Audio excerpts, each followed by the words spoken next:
আজ আমরা এসেছিলাম ডক্টর চেম্বারে। বাবা তো তোমরা তো আগেই দেখে নিয়েছো, বাবার একটু শরীরটা খারাপ করেছিল। আসলে তেমন কিছু না, একটু সিজনের ঠান্ডা লেগেছিল। প্রত্যেকেই দেখলাম ছোট ছোট বেবিকে নিয়ে এসেছিল ডক্টরের কাছে। প্রত্যেকটা বাচ্চার একই অবস্থা, ওই ঠান্ডা। আর সাথে সাথে এই যে দেখো, ডক্টরও চলে এসেছিলেন। পাপা পাপা প্রশান্ত কিন্তু নতুন কোথাও গেলে ওর আশপাশটা ভালোভাবে দেখে না। আমার কোল থেকে নিচে নামার জন্য প্রচণ্ড বায়না করছিল। শেষ পর্যন্ত নামানোর পর অন্যের ব্যাগ নিয়ে টানাটানি করে। দেখো, এইভাবে কিছুক্ষণ সময় কাটানোর পর আমাদের সিরিয়াল নাম্বার শেষ পর্যন্ত চলেই এসেছিল। উফ, শেষ পর্যন্ত অপেক্ষার অবসান হলো। শেষ পর্যন্ত আমরা ডক্টর রুমে ঢুকলাম। ওর শরীর খারাপ কেউই বলবে না। ও এটা ওটা ধরার জন্য প্রচণ্ড বায়না করছিল, আর এটা ওটা টানাটানিও করেছে। সমস্ত কিছু আমি তোমাদের দেখাতে পারলাম না। বাবাই কিন্তু এই একটা সময় ডক্টরের দিকে এক নজরে ফ্যালফ্যাল করে তাকিয়েছিল। কি মনে করছিল কে জানে, কিন্তু এতক্ষণ পর ওকে একটু শান্ত দেখে আমি খুব খুশি হয়েছিলাম।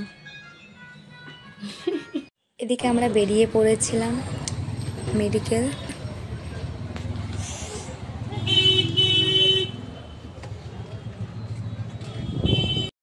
তুমি কোন ওষুধটা নেবা? কোন ওষুধটা নেবা তুমি?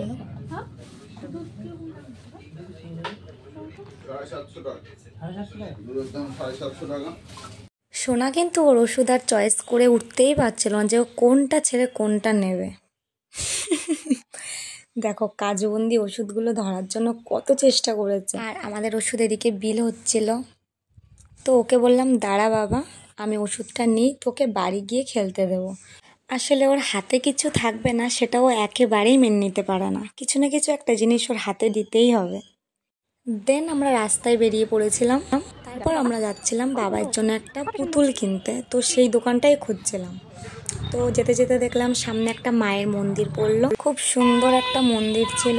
মাকে একটু প্রণাম করে নিলাম। এবার আমরা চলে যাব ওই ফুটে।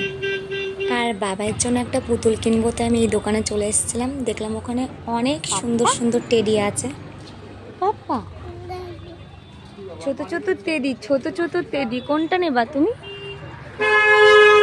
দোকানটা কিন্তু প্রচুর জিনিস দিয়ে সাজানো ছিল, আর বাচ্চাদের অনেক বিভিন্ন রকমের খেলনাও ছিল। আমি তো দোকানে ঢুকে একদম বুঝতেই পারছিলাম না যে কোনটা ছেড়ে কোনটা নেব। যেদিকেই তাকাচ্ছি সেদিকেই জিনিস আমার পছন্দ হচ্ছে। তো শেষ পর্যন্ত ভাবলাম যেটা বাবার জন্য কমফোর্টেবল, সফট, সেই রকমই কিছু নিতে হবে। তারপর এদিকে দেখি আমাদের বাঘ মশাই বসে আছেন, আবার এদিকে সিংহবাবুও আছেন, আর এপাশে আমার একটা ছোট টেডি বসেছিল। আর এই টেডিটাকে একটা টেডি গিফট করলাম। তো আজকের মতো এই পর্যন্তই। দেখা হচ্ছে নেক্সট ব্লগে। টাটা।